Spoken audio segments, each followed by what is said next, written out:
Voilà, on vérifie nos opportunités d'hier, ce que ça va donner et les nouvelles opportunités. Sur volatilité 25, on disait quoi?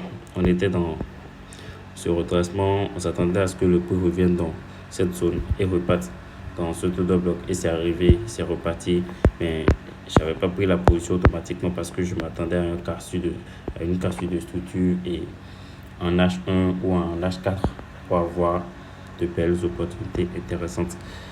Maintenant, on a quoi? On a en H4, c'est pas encore si visible, on va en H1. C'était tiré, voilà. En H1, on s'attendait à quoi? À ce que le prix casse cette zone. Voilà. On s'attendait à ce que le prix vienne casser ça. Ça veut dire on a maintenant bon, ici on a un BOS spécial qui vient de se faire casser. Donc on a maintenant un changement de structure. On s'attend à quoi? À ce que le prix revienne dans ce taux de bloc, dans cette zone support et pour recontinuer sa nouvelle tendance haussière que ça va créer. Voilà, donc on a déjà eu la cassure qu'on espère. Je pense que le prix ira quelque part comme ça avant de penser à redescendre. Pourquoi je n'ai pas pris cette zone comme la zone d'entrée, la zone support ou order bloc? Je n'ai pas cherché à faire mon entrée là. Juste parce que, premièrement, on a la liquidité qui est ici. C'est une zone, le prix était déjà parti, revenu. Et non seulement ça, tout a été mitigé. Ça, c'est un signe très fort. Tout a été mitigé. Ici, on va voir l'order bloc. Ça vient de se faire mitiger par ce truc à cette mèche. Ça vient de se faire clairement mitiger. Donc, il n'y a plus rien à faire là. Le prix peut revenir sur ça et repartir. Mais ce n'est pas une zone intéressante. Et la zone qui serait intéressante, c'est la zone avant cela. Et d'ailleurs, quand on voit ce mouvement, on voit que ici, tous les mouvements étaient un peu truc là, compliqué. Le prix n'était pas tiré sur cette zone. Donc la liquidité s'est formée beaucoup ici avant de partir. C'est probable que le prix vienne liquider ça. Et si ça liquide, où est-ce que ça va revenir? Ça revient ici. Ici, il y a l'order bloc qui est là et il y a aussi l'imbalance qui n'est pas encore complet que le prix viendra chercher avant de partir. Ça, c'est l'opportunité d'hier et c'est toujours valable. On attend que le prix fasse ce qu'on veut que ça fasse. C'est ça. Maintenant, on va sur volatilité 50. Voilà, volatilité 50 index. C'était ici, on avait pris l'autre opportunité qui était en positif. Après, on s'est fait sortir après Kevin. Maintenant, le prix est toujours haussier. Et on s'attendait à quoi? À ce que le prix revienne dans cette zone H4. Voilà, on s'attend à ce que le prix revienne ici et descende. Mais avant que le prix n'arrive là-bas, il a fait des mouvements et haussier, lower high, lower low, high high, high low, high high, high low, high high, high low. Donc on s'attend, on peut aller chercher dedans. On va en M30. Voilà. Je suis arrivé ici en M30, M30. Vous avez vu quoi? Il y a ici ici, il y a un BOS qui se fait BOS ici. Et on avait cette zone qui n'est pas encore mitigée. Ce taux de bloc et ce imbalance qui n'est pas encore mitigé. J'avais fait quoi avant? J'avais pris, c'était dans la journée ça, j'avais pris mon truc ici et je m'attendais à ce que le prix revienne ici, mais après le prix il est parti sans jamais revenir sur ça et ça a encore créé une autre zone qui est une zone support et qui a aussi de l'imbalance non comblée. Là on est en M30 ça, de l'imbalance non comblée. On va en M15 pour voir.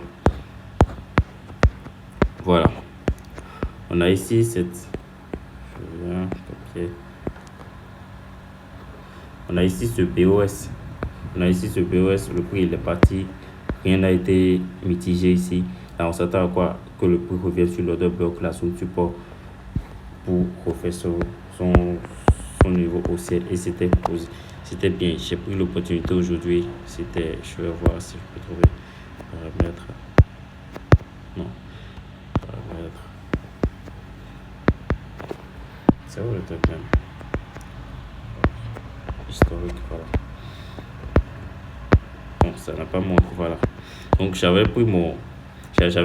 mis mon buy limite ici et mon essai tout juste, ça a respecté comme prévu. C'est revenu ici et j'ai pris mon TP à ce niveau. Voilà, c'était l'opportunité d'hier. Maintenant, est-ce qu'il y a de nouvelles opportunités sur ça? Oui. On va voir toujours en H1 ou M15. Ah, pardon, M30. En M30, on a quoi? On a cette zone, tout ce grand retracement qui a créé ce nouveau POS ici.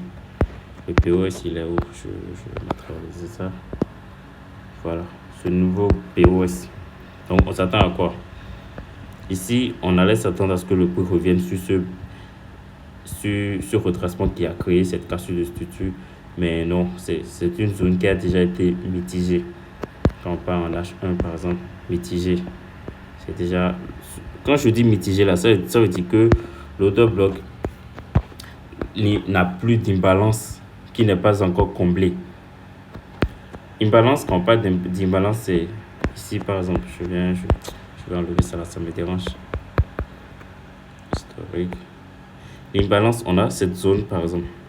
C'est où l'order block? Je dessine un peu pour qu'on ait plus de clarté. Voilà. On a cette zone pour l'opportunité que j'avais pris. Cette zone, par exemple, c'est où l'order block? C'est la dernière bougie baissière avant la hausse. Si c'est une tendance haussière, ça serait la... Si c'est une tendance baissière, ça serait la dernière bougie haussière avant la baisse. Voilà. Maintenant, ceci, c'est la dernière bougie baissière.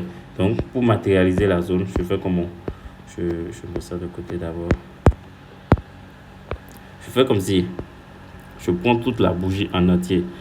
Voilà. Comme j'ai pris ça comme ça, maintenant, cette bougie rouge là, et la prochaine bougie, la bougie qui la suit, et la troisième bougie, cette bougie 1, 2, troisième bougie, est-ce qu'ils se sont touchés? Non. Par exemple, ici maintenant, on a cette bougie verte qui est la première bougie, cette bougie rouge qui est la deuxième bougie, et là, ceux-ci, eux, ils se sont touchés, ils se sont comblés au fait. Mais ceci, il y a trop d'espace, c'est l'espace là qui est l'imbalance dont je parle. Voilà, j'espère que c'est une notion, la plupart de ceux qui regardent mes trucs maîtrisent cela. Bon, donc ici on s'attend à quoi? C'est quoi nos règles pour prendre une position? On cherche la zone, support ou résistance et l'order block qui n'est pas encore mitigé. On reste sur ça. Je recommence. On cherche un BOS. On a déjà ce BOS. Maintenant, la zone support ou résistance qui a créé cette cassure de cette BOS. Et ça aurait pu être cette zone. Mais nos règles ne disent seulement pas ça.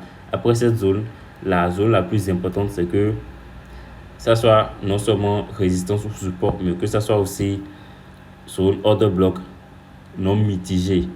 Et ici, on a de l'order block, il y a order block ici, il y a order block ici, mais c'est mitigé, donc ça ne compte plus. On s'attend à quoi? Ici, d'ailleurs, c'est cette zone qui est la grande support sur laquelle le prix était le support, le grand support sur lequel le prix est venu avant de partir. Donc, on s'attend à quoi? Que le prix revienne dans ce order block qui n'est même pas encore mitigé. Ici, il y a beaucoup de l'imbalance ici. Donc, c'est fort. Si le prix va revenir dedans, ça serait une très belle opportunité aussi. Là, on s'attend à quoi? La prochaine opportunité, ce serait quoi? Ça, c'était avant ça. Non, ça. Voilà. Voici l'order block. La dernière bougie. Bien, on s'attend à ce que le prix revienne de ça. Maintenant, on ira en M30 pour revoir l'order block là-bas aussi. Ici, vous voyez, en M30, on pourrait faire quoi? On pourrait prendre comme ça. C'est l'order block ça. Mais l'M15, si on descend sur l'M15 pour prendre, ça permet de raffiner, d'avoir plus de ratio. D'avoir plus de RR qui est bien fort. Quand on passe en M15, on peut avoir 1 pour 2, $10 pour avoir peut-être $20. C'est pas mal, mais pas si intéressant. Mais ici, si le prix arrivait à respecter ça, tu peux avoir $10 pour 50, 60, RR de 1 pour 6. Je donne des exemples. Donc, c'est un peu ça. Voilà. Donc, l'opportunité sur volatilité, c'est quand on s'attend à ce que le prix revienne ici et reparte. Je vais mettre mon truc là, comment on appelle ça? Buy limite ici, SL ici et TP, le dernier endroit où le prix est revenu. Ça, c'est pour volatilité.